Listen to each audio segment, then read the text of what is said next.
ఈ రోజుల్లో ప్రపంచం మొత్తం ఎలక్ట్రిసిటీ మీద ఆధారపడి పనిచేస్తుంది. మనం యూజ్ చేసే light, fan, AC, phone, computers, ఇప్పుడు వెహికల్స్ కూడా ఇలా ప్రతిదీ ఎలక్ట్రిసిటీ మీదే ఆధారపడి పనిచేస్తున్నాయి. ఒక్కసారి మన లైఫ్ నుండి ఈ ఎలక్ట్రిసిటీని తీసి చూస్తే అంతా స్తంభించిపోయినట్లు అనిపిస్తుంది. మనం ఎంతగా దీని మీద ఆధారపడి ఉన్నామో తెలుస్తుంది. మరి అలాంటి ఎలక్ట్రిసిటీ గురించి కనీస అవగాహన ఉండడం అవసరం.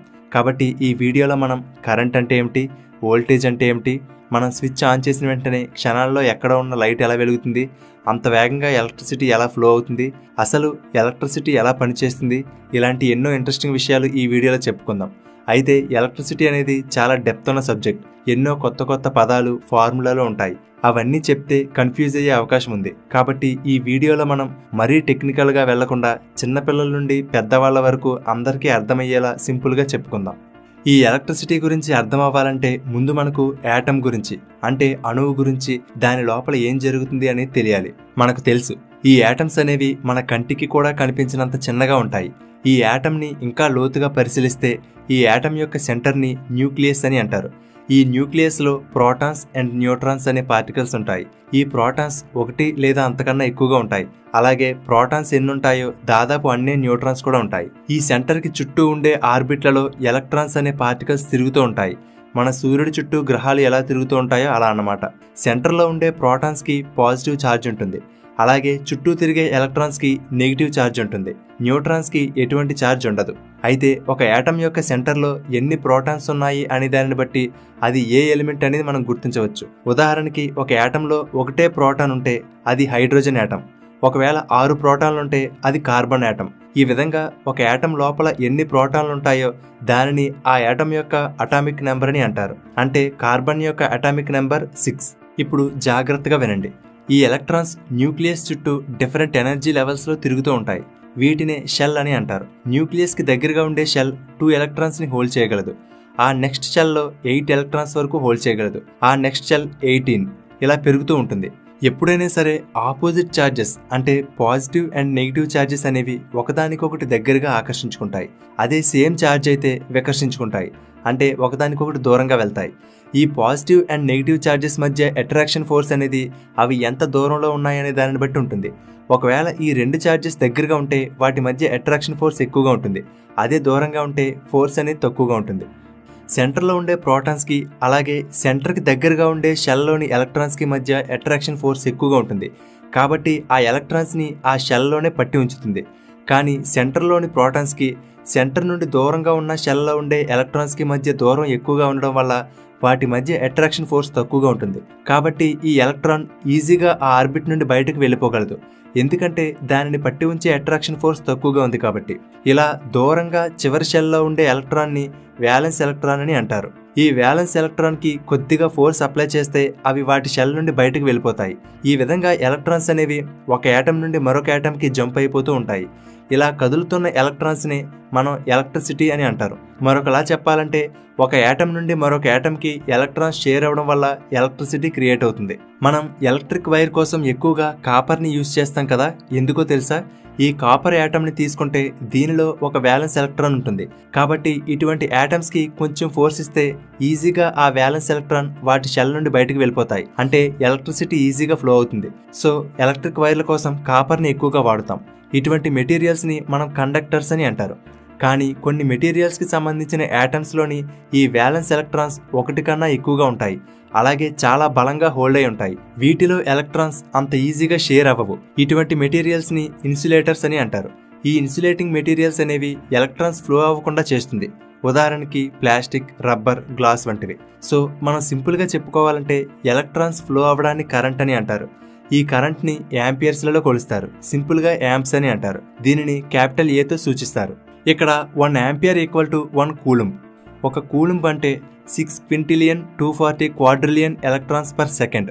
అంటే ఒక సర్క్యూట్ గుండా 1 యాంపియర్ కరెంట్ ఫ్లో అవుతుందంటే దాని అర్థం ఏమిటంటే ఒక సెకండ్లో 62,400 కోట్ల ఎలక్ట్రాన్లు పాస్ అవుతున్నాయని అర్థం. అంటే ఎంత ఫాస్ట్గా మూవ్ అవుతున్నాయో ఊహించుకోండి. 1 యాంపియర్ అంటే ఇది. అదే 2 యాంపియర్స్ కరెంట్ అంటే ఒక సెకండ్లో దీనికి డబుల్ ఎలక్ట్రాన్స్ ఫ్లో అవుతున్నాయని అర్థం. అదే 0.5 యాంప్స్ అంటే దీనిలో సగం ఎలక్ట్రాన్స్ ఫ్లో అవుతున్నాయని అర్థం. సరే, మీకు కరెంట్ అంటే అర్థమైంది కదా. నెక్స్ట్ వోల్టేజ్ గురించి చెప్పుకునే ముందు ఒక చిన్న విషయం. ఫ్రెండ్స్ 2024లో మోస్ట్ ట్రెండింగ్ జాబ్స్ ఏంటో చూస్తే ఫస్ట్ ప్లేస్లో డేటా సైన్స్ ఉంది. సో మీరు కూడా డేటా సైన్స్ ప్రొఫెషనల్ అవ్వాలనుకుంటే ఓడిన్ స్కూల్ బూట్ క్యాంప్ ఒక బెస్ట్ ఆప్షన్. ఇది లైవ్ ఇన్స్ట్రక్టర్ లెడ్ కోర్స్. ఈ కోర్స్ ద్వారా మీరు 6 monthsలో ఒక స్కిల్డ్ డేటా సైన్స్ ప్రొఫెషనల్గా అవ్వచ్చు. దీనిలో project based learning, personalised mentorship, live weekend classes and record lectures ఉంటాయి. వీళ్ళకి గూగుల్, ఇన్ఫోసిస్, IBM వంటి 500+ హైరింగ్ పార్ట్నర్స్ ఉన్నారు. ఈ కోర్స్ ప్రైస్ 75,000+ GST ఉంటుంది. ఫస్ట్ బుక్ చేసుకున్న 100 మెంబర్స్కి ఎర్లీ బర్డ్ ఆఫర్గా 10,000 రూపీస్ డిస్కౌంట్ కూడా ఉంటుంది. అంతేకాదు, మీరు ఒకేసారి ఫీ మొత్తం పే చేయవలసిన అవసరం లేదు. 5,000+ GST పే చేసి సీట్ రిజర్వ్ చేసుకోవచ్చు. మిగిలిన అమౌంట్ని 3 to 12 monthsలో నో కాస్ట్ EMI ద్వారా పే చేసుకోవచ్చు. మరొక పేమెంట్ ఆప్షన్ కూడా ఉంది. అదేంటంటే మీరు జస్ట్ 40,000 పే చేస్తే సరిపోతుంది. అది కూడా EMI ఆప్షన్ ద్వారా పే చేసుకోవచ్చు. మీకు జాబ్ వచ్చిన తర్వాత మాత్రమే మీ యాన్యువల్ CTCలో 10% పే చేయవలసి ఉంటుంది. ఒకవేళ జాబ్ రాకపోతే ఈ ఎక్స్ట్రా అమౌంట్ పే చేయవలసిన అవసరం లేదు. అంటే వీళ్ళు అంత కాన్ఫిడెంట్గా ఉన్నారు. మీకు నచ్చిన పేమెంట్ ఆప్షన్ సెలెక్ట్ చేసుకోవచ్చు. Next cohort July 27th start అవబోతుంది. సో ఒకవేళ మీరు డేటా సైన్స్ గురించి ఇంట్రెస్ట్ ఉంటే ఈ వీడియో డిస్క్రిప్షన్లో ఉన్న లింక్ మీద క్లిక్ చేసి మీ కంప్లీట్ డీటెయిల్స్ ఇచ్చి ఫామ్ ఫిల్ చేయండి. వీళ్ళే మీకు కాల్ చేసి డీటెయిల్గా ఎక్స్ప్లెయిన్ చేస్తారు. అలాగే మీకు ఏ డౌట్స్ ఉన్నా అవన్నీ క్లియర్ చేసుకోండి. ఇక టాపిక్లోకి వెళ్ళిపోతే ఇప్పుడు వోల్టేజ్ గురించి చెప్పుకుందాం. ఒక సర్క్యూట్లో ఎలక్ట్రాన్స్ పాస్ అవుతూ ఉంటాయని చెప్పుకున్నాం. కానీ అవి వాటంతట అవే ఫ్లో అవ్వవు కదా, కొంత ఫోర్స్ అనేది కావాలి. ఆ ఫోర్స్నే వోల్టేజ్ అని అంటారు. ఉదాహరణకి ఎత్తుగా ఉండే ఒక పెద్ద వాటర్ ట్యాంక్ ఉందనుకోండి. ఆ వాటర్ ట్యాంక్లో ఉండే వాటర్ మీద గ్రావిటేషనల్ ఫోర్స్ పనిచేయడం వల్ల ఆ ట్యాంక్ నుండి నీళ్లు చాలా ఎక్కువ ప్రెజర్తో కిందకు వస్తాయి. అంత ప్రెజర్తో రావడం వల్లే ఆ వాటర్ ట్యాంక్కి చాలా దూరంలో ఉన్న ఇంటిలోని ట్యాప్లోకి కూడా నీళ్లు వెళ్ళగలుగుతున్నాయి. ఇక్కడ క్రియేట్ అవుతున్న ప్రెజర్ అనేది పాజిటివ్ ప్రెజర్. ఇప్పుడు మరొక ఎగ్జాంపుల్ చెప్పుకుందాం. ఇంజెక్షన్ చేసి సిరంజీలు ఉంటాయి కదా, సిరంజీకి ఉండే ప్లంజర్ని వెనక్కి లాగినప్పుడు సిరంజీలో నెగిటివ్ ప్రెజర్ క్రియేట్ అయ్యి బయట ఉన్న లిక్విడ్ లోపలికి వెళ్తుంది. ఇక్కడ క్రియేట్ అవుతున్న pressure negative pressure. Positive pressure బయటకు తోస్తుంది, నెగిటివ్ ప్రెజర్ లోపలికి లాగుతుంది. ఈ రెండిటికి తేడా తెలిసింది కదా. మనం ఎలక్ట్రికల్ సర్క్యూట్లో వాడే బ్యాటరీ అనేది ఈ పాజిటివ్ అండ్ నెగిటివ్ 2 ప్రెజర్లను ఒకేసారి క్రియేట్ చేస్తుంది. ఇప్పుడు ఈ బ్యాటరీని తీసుకుంటే దీనికి నెగిటివ్ టెర్మినల్ వైపు ఫుల్గా ఎలక్ట్రాన్స్తో నిండి ఉంటుంది. పాజిటివ్ సైడ్ ఏమో ఎలక్ట్రాన్స్ ఉండవు. ఈ రెండిటికి మధ్యలో ఇన్సులేటర్ను ఉంచుతారు. దీనివల్ల బ్యాటరీ లోపలే ఎలక్ట్రాన్స్ ఒకవైపు నుండి మరొక వైపుకు పాస్ అవ్వకుండా సెపరేట్గా ఉంటాయి. ఇప్పుడు బ్యాటరీలో నెగిటివ్ సైడ్ అనేది వాటర్ ట్యాంక్లా పనిచేస్తూ ఎక్కువగా ఉన్న ఎలక్ట్రాన్స్ని పాజిటివ్ ప్రెజర్స్తో బయటకు పంపిస్తుంది. అలాగే బ్యాటరీకి పాజిటివ్ సైడ్ ఎలక్ట్రాన్స్ ఏమీ లేవు కాబట్టి ఇది సిరంజీలా పనిచేస్తూ నెగిటివ్ ప్రెజర్తో ఎలక్ట్రాన్స్ని తీసుకుంటుంది. ఈ విధంగా బ్యాటరీ అనేది నెగిటివ్ టెర్మినల్ నుండి ఎలక్ట్రాన్స్ని పంపిస్తూ మరొక వైపు పాజిటివ్ టెర్మినల్ నుండి తీసుకుంటుంది. అయితే ఇక్కడ మనం ప్రెజర్ అని వాడుతున్నాం కదా, దానిని ఎలక్ట్రికల్ పరిభాషలో ఎలక్ట్రిక్ పొటెన్షియల్ అని, లేదా ఎలక్ట్రిక్ పొటెన్షియల్ డిఫరెన్స్ అని, లేదా వోల్టేజ్ అని కూడా అంటారు. ఇప్పుడు బ్యాటరీలో పాజిటివ్ అండ్ నెగిటివ్ టెర్మినల్స్ మధ్య ఎంత ప్రెజర్ డిఫరెన్స్ ఉంటుందో దానిని వోల్ట్స్ లేదా వోల్టేజ్లలో కొలుస్తారు. ఉదాహరణకి మనం యూజ్ చేసే బ్యాటరీ అనేది 1.5 volts ఉంటే దాని అర్థం ఆ బ్యాటరీ యొక్క 2 టెర్మినల్ మధ్య ఉన్న ఎలక్ట్రిక్ పొటెన్షియల్ డిఫరెన్స్ అనేది 1.5 volts ఉన్నట్టు. అయితే నేచర్ ఎప్పుడూ కూడా న్యూట్రల్ చేయడానికి చూస్తుంది. అంటే ఈ ఎలక్ట్రాన్స్ యొక్క డిఫరెన్స్ని బ్యాలెన్స్ చేయడానికి చూస్తుంది. అలా ఎప్పుడైతే ఈ బ్యాటరీలో పొటెన్షియల్ డిఫరెన్స్ అనేది 0 అయిపోతుందో, అంటే నెగిటివ్ టెర్మినల్ వైపు ఉండే ఎలక్ట్రాన్స్ పాజిటివ్ వైపుకు వెళ్ళిపోయి ఈక్వల్ అయిపోతుందో, అప్పుడు ఆ బ్యాటరీ పనిచేయడం ఆగిపోతుంది. ఇప్పుడు కరెంట్ అండ్ వోల్టేజ్ అంటే ఏమిటో తెలిసింది కదా. ఎలక్ట్రాన్స్ ఫ్లో అవ్వడాన్ని కరెంట్ అంటారు. ఆ ఎలక్ట్రాన్స్ని ముందుకు తోసే ఫోర్స్ని వోల్టేజ్ అని అంటారు. సో వోల్టేజ్ అంటే ఫోర్స్ పెరిగితే కరెంట్ కూడా పెరుగుతుంది, అంటే ఫ్లో అయ్యే ఎలక్ట్రాన్స్ కూడా పెరుగుతాయి. అలాగే వోల్టేజ్ తగ్గితే కరెంట్ కూడా తగ్గుతుంది. అయితే ఈ ఎలక్ట్రిసిటీ గురించి అర్థం అవ్వాలంటే మరొక టాపిక్ గురించి కూడా తెలుసుకోవాలి. అదే రెసిస్టెన్స్. ఒక కండక్టర్ ద్వారా కరెంట్ ఫ్లో అవుతున్నప్పుడు, అంటే ఎలక్ట్రాన్స్ మూవ్ అవుతున్నప్పుడు ఆ కండక్టర్లో ఉండే యాటమ్స్ని ఢీకొంటూ వెళ్తాయి. దీనివల్ల అక్కడ కొంత హీట్ జనరేట్ అవుతుంది. అలాగే ఆ ఎలక్ట్రాన్స్ ఫ్లో అనేది కూడా స్లో అవుతుంది, అంటే కరెంట్ కూడా తగ్గిపోతుంది. సో ఎలక్ట్రిసిటీ ఫ్లో అయ్యేటప్పుడు ఆ ఫ్లోని ఆపడం లేదా అపోజ్ చేసే దానిని రెసిస్టెన్స్ అని అంటారు. ఒక్కొక్క మెటీరియల్కి ఒక్కొక్క రెసిస్టెన్స్ ఉంటుంది. ఫర్ ఎగ్జాంపుల్ కాపర్ కన్నా అల్యూమినియంకి రెసిస్టెన్స్ ఎక్కువగా ఉంటుంది. అల్యూమినియం కన్నా ఐరన్లో ఎక్కువ రెసిస్టెన్స్ ఉంటుంది. ఇప్పుడు ఈ ఎలక్ట్రిసిటీ ఎలా వర్క్ అవుతుందో అర్థం చేసుకోవడానికి ఒక సింపుల్ ఎలక్ట్రికల్ సర్క్యూట్ తీసుకుందాం. ఈ సర్క్యూట్లో ఒక బ్యాటరీ, లైట్ బల్బ్ వీటన్నిటిని కనెక్ట్ చేస్తూ ఒక వైర్ ఉందనుకుందాం. బ్యాటరీకి కనెక్ట్ చేసిన వైర్ ద్వారా బ్యాటరీలో నెగిటివ్ టెర్మినల్లో ఉండే ఎలక్ట్రాన్స్ అనేవి ఒక యాటమ్ నుండి మరొక యాటమ్కి షిఫ్ట్ అవుతూ ఉంటాయి. అలాగే ఎలక్ట్రాన్స్ మూవ్మెంట్ కూడా వైర్ అంతటా ఒకేలా ఉంటుంది. బ్యాటరీకి నెగిటివ్ టెర్మినల్ దగ్గర ఎన్ని ఎలక్ట్రాన్స్ బయటకు వస్తున్నాయో ఎగ్జాక్ట్గా same number of electrons positive side బ్యాటరీలోకి ఎంటర్ అవుతాయి. అయితే మధ్యలో బల్బు వెలుగుతుంది కదా, అది ఎలాగో చూద్దాం. సాధారణంగా బల్బులో టంగ్స్టన్తో చేసిన ఫిలమెంట్ ఉంటుంది. ఈ టంగ్స్టన్ కూడా ఒక రకమైన కండక్టర్ అయినా కానీ దీనిలో కొంత రెసిస్టెన్స్ ఉంటుంది. రెసిస్టెన్స్ అంటే ఎలక్ట్రాన్ యొక్క ఫ్లోని అడ్డుకునే ఒక అపోజిషన్ లాంటిదని మనం ముందే చెప్పుకున్నాం. ఈ రెసిస్టెన్స్ వల్ల కరెంట్ అనేది పూర్తిగా ఫ్రీగా ఫ్లో అవ్వదు. ఈ ఫ్లో అవుతున్నప్పుడు ఎలక్ట్రాన్స్ ఫిలమెంట్లోని యాటమ్స్ని ఢీకొట్టడం వల్ల ఫిలమెంట్లోని యాటమ్స్ వైబ్రేట్ అయ్యి హీట్ ప్రొడ్యూస్ అవుతుంది.